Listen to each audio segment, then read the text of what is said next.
इतिहास में ऐसा भी लीडर हुआ है जिसने सिर्फ अपनी हुकूमत के लिए लाखों करोड़ों लोगों की जान ले ली, और वहीं कुछ लीडर ऐसा भी है जिन्होंने उस नफरत के दौर में भी इंसानियत को जिंदा रखा। तो आज हम बात करेंगे most evil leader versus most loved leader की, जिसमें नंबर 1 पे आता है सद्दाम हुसैन। 16 मार्च 1988 जब कुछ रिपोर्टर इराक के हलवजा इलाके में रिपोर्टिंग कर रहे थे, तभी अचानक आसमान में कुछ आवाज हुआ और एक जोर का धमाका हुआ। किसी को कुछ समझ नहीं आ रहा था, लोग इधर उधर भाग रहे थे, लेकिन जब तक किसी को कुछ पता चलता इतने में लोगों का आंख चलना शुरू हो जाता है, सांस लेने में दिक्कत होने लगती है और शरीर पर छाले पड़ने लगते हैं। ये कोई नॉर्मल अटैक नहीं था, बल्कि एक केमिकल अटैक था, जिसमें सारीन, विएक्सनर और मस्टर्ड गैस शामिल था। ये वही गैस है जो इंसानी नर्वस सिस्टम को बिगाड़ देता है और आदमी का एक दर्दनाक मौत हो जाता है। हलवजा शहर के लिए वो कोई काला सपना से कम नहीं था। हर जगह लोग मरे हुए थे, जिधर देखो उधर लाशें दिख रही थी। कुछ ही दिनों में ये खबर पूरी दुनिया में फैल गया। कहीं एक माँ अपने बच्चे से लिपटी हुई थी, तो कहीं पूरा परिवार अपना अंतिम सांस गिन रहा था। लाशें तो इतनी थी कि देखकर लगता कोई बड़ा कचरा का ढेर हो। लेकिन आप सोच रहे होंगे ये सब किया किसने? आपको बता दूं, इस सब का कारण एक क्रूर राष्ट्रपति का अपना अहंकार था, सद्दाम हुसैन, जो कि इराक का राष्ट्रपति था। ये खुद को पूरे मुस्लिम कंट्री में सबसे ताकतवर मानता था। इस चीज को दिखाने के लिए उसने अपने पड़ोसी देश ईरान पर हमला कर दिया। लेकिन इस बात से हलवजा में रहने वाले कुछ कम्युनिटी खुश नहीं थे, और यही कारण है कि इस क्रूर शासक ने अपने बदले की आग में पूरे हलवजा को खत्म करने का फैसला किया। जहां सद्दाम हुसैन अपने बदला के भावना में अपने ही लोगों को नहीं छोड़ा, वहीं दूसरी साइड एक इंसान ऐसा भी है जिन्होंने 27 साल जेल में बिताने के बाद भी अपने दुश्मन को माफ कर दिया, नेल्सन मंडेला। खुद को जेल में दिखाते हुए इन्होंने अपने ऑटोबायोग्राफी में कुछ लिखा है, मैं आजाद होने की भूख लेकर पैदा नहीं हुआ था, मैं पैदा ही आजाद हुआ था, हर उस तरीके से आजाद जिसे मैं समझ सकता था। खेतों में अपनी माँ के स्नेह के साथ दौड़ने के लिए आजाद, अपने गांव से गुजरने वाली साफ धारा में तैरने के लिए आजाद, तारों के नीचे मीलों घूमने के लिए आजाद, और धीरे धीरे चलने वाली बैलों के पीठ पर सवारी के लिए आजाद। लेकिन जब मैंने समझना शुरू किया कि मेरी शारीरिक आजादी सिर्फ एक भ्रम है, जब मैंने खुद को एक युवा के रूप में देखा, तब तक मेरी आजादी पहले ही मुझसे छीन ली गई थी, और तब से ही मेरे भीतर उसे पाने की भूख जगी है। दरअसल बात 1960 की दशक की है, जब साउथ अफ्रीका में काले और गोरे लोगों को अलग कर दिया गया था। काले लोग वोट भी नहीं डाल सकते थे, उनके लिए अलग स्कूल, अलग हॉस्पिटल और अलग बस बना दिया गया था, और काले लोगों के लिए एक छोटा इलाका फिक्स कर दिया गया जिससे बाहर निकलना बिल्कुल ही मना था। लेकिन ये सब काले लोगों को पसंद नहीं था। उन्हीं में से एक है नेल्सन मंडेला। ये काले लोगों को आपस में जोड़ने का काम कर रहे थे। इन्होंने लोगों को उनके बेसिक राइट्स के बारे में समझाया कि कैसे सरकार उनके साथ अन्याय कर रही है। धीरे धीरे नेल्सन मंडेला का आवाज पूरे साउथ अफ्रीका में फैल रहा था। उस करप्ट सरकार को समझ आ गया था कि इस बंदे को अगर अभी नहीं रोका गया तो ये बाद में खतरा बन सकता है, और इसीलिए उस करप्ट सरकार ने नेल्सन मंडेला पर देशद्रोही का आरोप लगाया और उसे उम्र कैद की सजा सुना दी। इसके बाद तो मानो मंजर बिल्कुल बदल ही गया, लोग बिखर गए, वापस से वही हाल हो गया। ये समय नेल्सन मंडेला के लिए सबसे मुश्किल समय था। उन्हें 27 साल तक जेल में कैद करके रखा गया। लेकिन 1990 में जब प्रोटेस्ट कंट्रोल से बाहर हो गया, तब जाकर सरकार को उसे आजाद करना ही पड़ा। वो अपने बुक में लिखते हैं, मैं 44 का था जब मैंने आखिरी बार आजादी का सांस लिया, और अब मैं 70 का हो गया हूँ जब मुझे वापस से आजादी मिली। ये पहली बार था जब साउथ अफ्रीका में काले लोग भी वोट डालने वाले थे। आजादी के बाद वो सबके नजर में मसीहा बन गए थे। वो चाहते तो बदला ले सकते थे, लेकिन उसका सपना था देश से नफरत को खत्म करना, ना कि और बढ़ाना। इस तरह नेल्सन मंडेला साउथ अफ्रीका के पहले काले राष्ट्रपति बने, जिन्हें आज भी उनके प्यार और सादगी के लिए याद किया जाता है। वहीं एक आदमी ऐसा भी है जो खुद को इस पृथ्वी का मालिक बताता है। Idi Amin tried to give himself these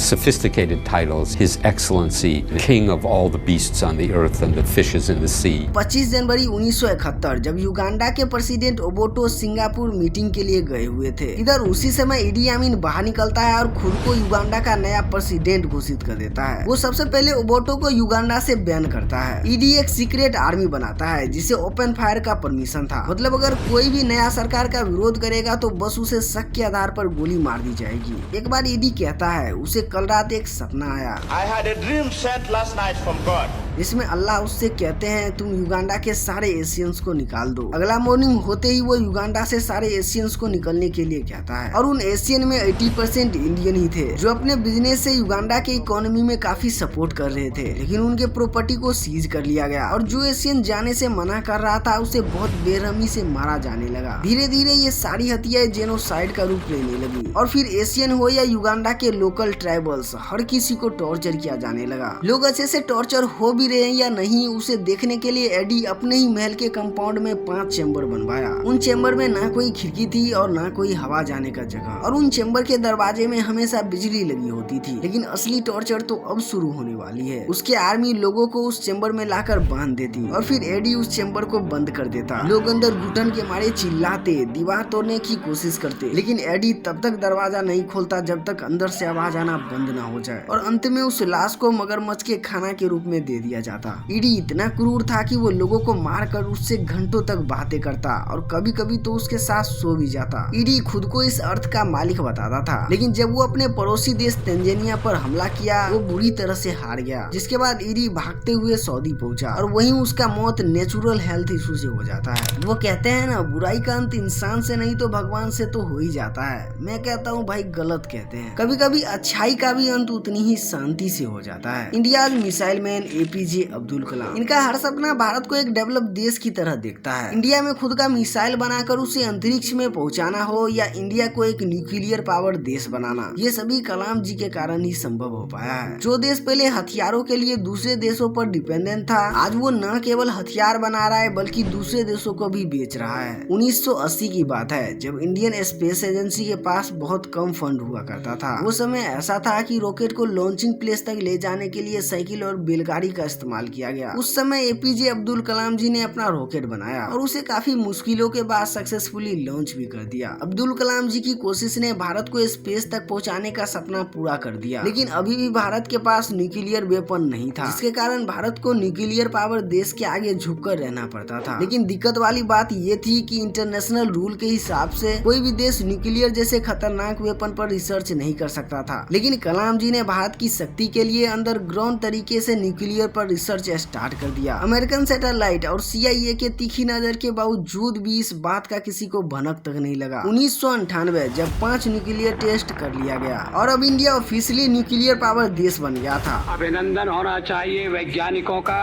उन इंजीनियरों का जिन्होंने पोखरण में जो कुछ हुआ उसे सफलतापूर्वक करके दिखाया। सारी दुनिया हैरान थी, लेकिन इधर इंडिया में कलाम जी को राष्ट्रपति बनाने का तैयारी चल रहा था। इन्होंने हमेशा यंग यूथ को सपना देखना सिखाया। इतना महान साइंटिस्ट होने के बाद भी वो चाहते थे दुनिया उसे एक टीचर के रूप में याद रखे। और किस्मत भी देखो, जब 2015 में इनका देहांत हुआ उस टाइम भी ये शिलोंग के इंडियन इंस्टीट्यूट ऑफ मैनेजमेंट में पढ़ाने ही आए थे और बीच लेक्चर में ही इन्होंने अपनी आखिरी सांसें ली। वहीं दूसरी ओर है पोल पोट। इसके हुलिया पर मत जाना, दिखने में ये जितना सिंपल है अंदर से उतना ही क्रूर है। इन्हें लोगों को तरपाना और फिर उसे मार देना बहुत पसंद है। एक समय था जब इन्होंने अपने देश के 25% आबादी को खत्म कर दिया। हालात ऐसा था कि इंसानी कंकाल कंबोडिया के हर एक कोने में फैल गई थी।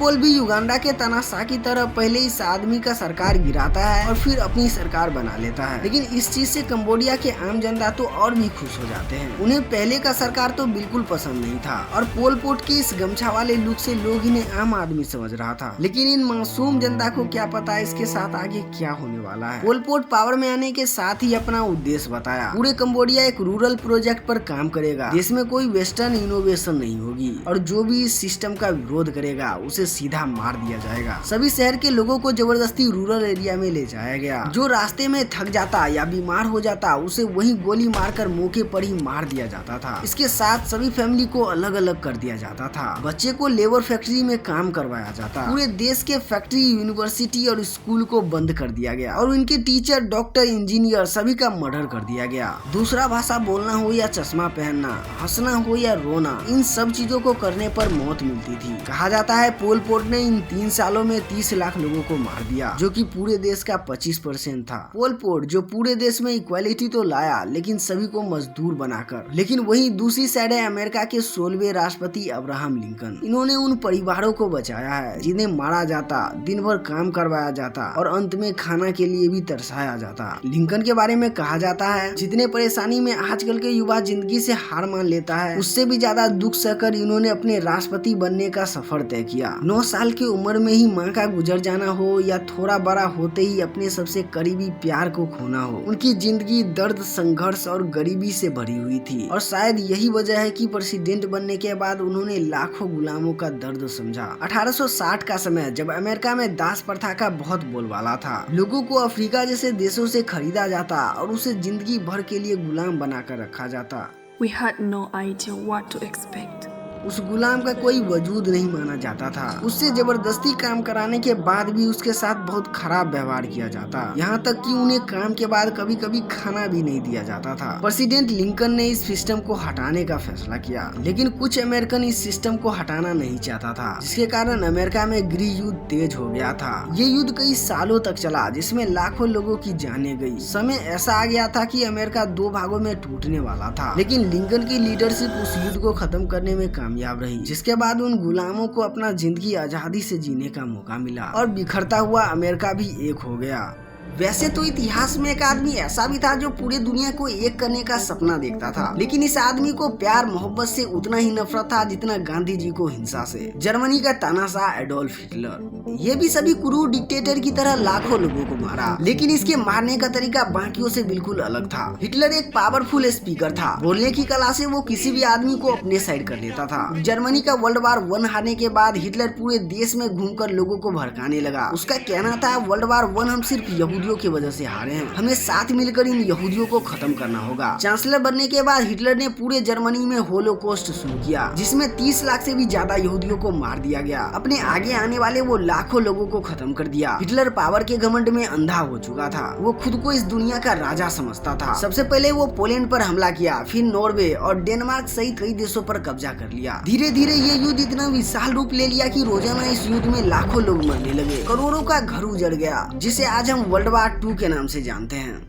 लेकिन इसके अपोजिट एक इंसान ऐसा भी था जिसके पास ना आर्मी थी और ना ही हथियार, फिर भी इन्होंने दुनिया की सबसे बड़ी इंपायर को हिला दिया। जब हिटलर अपनी पावर का इस्तेमाल पूरी दुनिया को जीतने के लिए कर रहा था, उस समय इन्होंने अपनी सादगी से लोगों का दिल जीता। यही वजह है भारत की आजादी इनके बिना अधूरी मानी जाती है। चंपारण सत्याग्रह करके बिहार और बंगाल के सरकार को बचाना हो, या नमक बनाकर ब्रिटिश लॉ को तोड़ना, गांधी जी ने हमेशा भारतीयों को बताया है हमें अपनी लड़ाई खुद लड़नी होगी। उन्होंने लोगों को सिखाया असली हिम्मत तलवार उठाने में नहीं बल्कि सच्चाई के साथ खड़े रहने में होती है। हम सब जानते हैं भारत की आजादी में महात्मा गांधी का बहुत महत्वपूर्ण योगदान रहा है, लेकिन ये गांधी जी के लिए आसान नहीं था। इन्होंने अंग्रेजी सामान के विरोध में असहयोग आंदोलन चलाए, लेकिन इसके बाद इन्हें 2 साल जेल में बिताना पड़ा। वापस निकलकर गांधी जी ने दांडी यात्रा चलाया, जिसमें फिर से 60,000 लोगों को गिरफ्तार कर लिया गया, लेकिन फिर भी वो लगातार आंदोलन करते रहे। इस बीच अंग्रेजों ने गांधी जी को कई बार जेल भेजा, लेकिन वो गांधी जी के अहिंसा वाले रूल के सामने नहीं जीत सका। बाद में गांधी जी सहित कई महान लीडर आजादी के लिए कड़ी लड़ाई लड़े और फाइनली 15 अगस्त 1947 को भारत एक आजाद देश बन गया।